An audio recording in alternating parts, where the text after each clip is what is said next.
Sejam muito bem-vindos ao 25º episódio do Destravando a Coluna.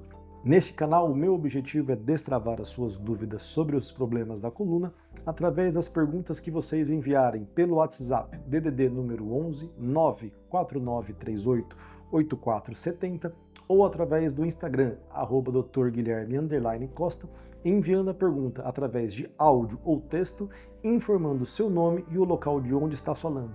E lembre-se de gravar de locais silenciosos para que não tenha nenhum ruído atrapalhando a pergunta. Vamos para a primeira pergunta de hoje. Boa noite, doutor. Tenho 64 anos e fui diagnosticada com artrose da coluna. Sempre fui muito ativa e praticamente não tenho dores. É normal isso acontecer? Antônia de São Paulo.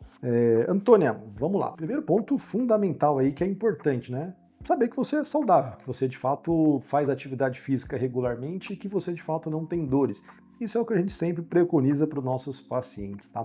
A atividade física é uma atividade fundamental ali para a gente manter uma vida saudável por si só e, obviamente, quando você faz atividade física, você vai ter uma redução dos episódios de dores, porque quanto mais forte a nossa musculatura, principalmente da parte da coluna, menor a sobrecarga que você vai exercer sobre os discos e as articulações e, com isso, menor o desgaste para provocar dores de fato, tá? Agora, respondendo a sua dúvida, diagnosticada com artrose de coluna. Primeiro ponto que eu sempre falo que é fundamental. Pelo que você me informou, você tem 60 e... Deixa eu só relembrar aqui, você me falou que você tem 64 anos, tá? Basicamente, quando a gente pensa em situações onde você vai avaliar o exame de coluna, uma ressonância magnética, que é o exame que vai captar aí mais alterações com uma maior especificidade. 100% dos pacientes acima de 60 anos vão ter alterações na coluna, 100%. Ou seja, todos vão ter algum grau de desgaste, algum grau de artrose. Isso, de fato, é uma informação totalmente irrelevante do ponto de vista médico, tá? Principalmente, o fato de você ter desgaste na coluna não quer dizer que você vai ter dor ou que você vai ter incapacidade. O exemplo que eu falo nessa situação é, se você só mudar uma palavra nessa frase, todos os pacientes acima de 60 anos vão ter rugas na pele.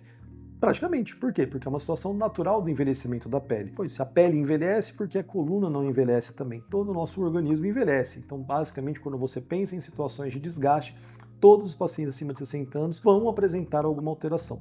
Isso, de fato, não traz nenhuma preocupação, desde que essas alterações, de fato, não provoquem dores, não provoquem limitações e alterem a qualidade de vida. Basicamente, a gente fala que a artrose ela se torna preocupante quando ela é uma situação acentuada e essa alteração acentuada ela vai estar acompanhada de dores recorrentes que não vão melhorar com o tratamento conservador, muitas vezes, de fato, vai precisar de algum tratamento de intervenção ali naquela situação. Mas ter artrose na sua idade é extremamente normal, o fato de você se cuidar muito provavelmente ajuda você a ter um quadro de fato mais esporádico e quando acontecem as dores são dores mais passageiras, de menor intensidade, então você já tem todas as medidas que de fato são importantes para evitar uma situação de progressão desse desgaste. Então, respondendo basicamente a sua pergunta, nada para se preocupar. Ter artrose no exame não quer dizer que você tem problemas sérios na sua vida, simplesmente porque você está no processo de envelhecimento.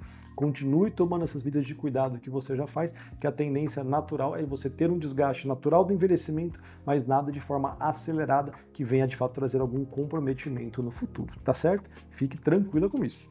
Vamos para a próxima pergunta. Fui pesquisar e vi que minha dor parece ser por conta do nervo ciático estar comprimido. Sinto queimação em toda a perna até o pé. O que devo fazer?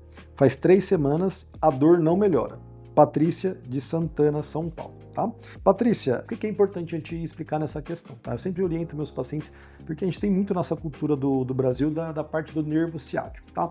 Mas o nervo ciático, quando a gente pensa em problemas da coluna, ele nunca pode estar comprimido, porque o nervo ciático ele não está dentro da coluna, tá? O nervo ciático ele é um nervo que se forma com as raízes nervosas que saem da coluna lombar, se juntam para formar um nervo ciático fora da parte da coluna. Então, basicamente, quando a gente pensa num pensamento, uma compressão neurológica na coluna, nós estamos falando de uma raiz específica que vai sair e formar o nervo ciático. Mas, basicamente, quando você tem essa situação, o nervo ciático também pode ser comprimido fora da coluna.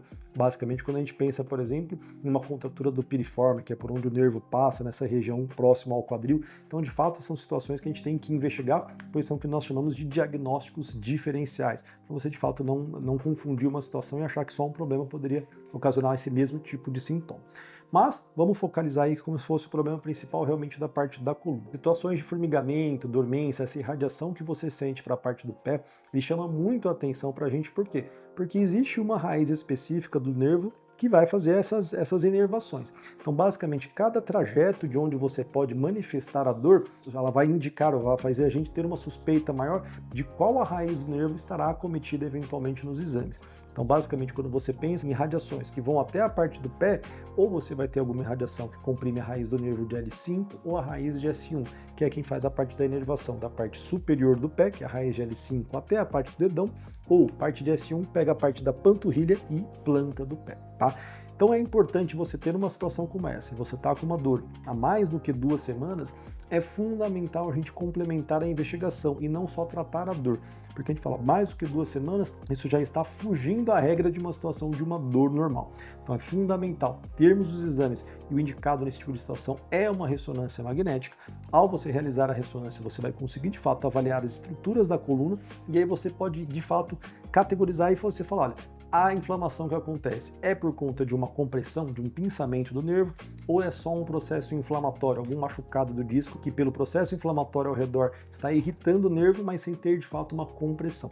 Então é fundamental diferenciar essas duas situações, pois o tratamento para cada uma delas também vai ser diferente e o tempo de recuperação também vai ser diferente, tá? Então basicamente quando você me fala dessa história, a gente fala, dá para a gente suspeitar de fato em compressões das raízes da coluna lombar que formam o nervo ciático? Sim. É importantíssimo você documentar e complementar essa investigação com uma ressonância magnética. Tendo o exame, aí sim você vai ter mais certeza do que você realmente tem e a gente vai mudar essa visão do tratamento, de não tratar somente o sintoma da dor, mas para tratar aí direcionado o seu problema em si, tá certo? Então, fundamental, se você ainda não procurou um ortopedista, é fundamental você agendar uma consulta com um especialista em coluna para que você possa ser avaliada, ter os seus exames solicitados, iniciar uma investigação mais específica e aí sim direcionar o tratamento mais específico para o seu tratamento. E eu sempre falo nessa questão de realmente agendar uma consulta, pois muitas vezes na crise de dor, no desespero de querer resolver o problema, os pacientes eles vão no pronto-socorro e no pronto-socorro você está lá por uma situação de urgência. O médico que está de plantão muitas vezes vai atender, vai fazer uma medicação, pode até eventualmente adiantar algum exame, mas na via de regra, a grande maioria que não for especialista não vai te dar nenhuma orientação mais específica sobre um tratamento. Por isso que é fundamental. Poder ali pode procurar o pronto-socorro numa situação de urgência para alguma medicação, mas é fundamental ter o acompanhamento de um especialista para te dar uma orientação aí mais detalhada do seu problema. Tá certo? Essas foram as dúvidas de hoje. Nos próximos episódios, se tiverem dúvidas, envie para os contatos deixados no início do vídeo. Se vocês gostaram, curtam, compartilhem e sigam o canal para os próximos episódios. Até mais!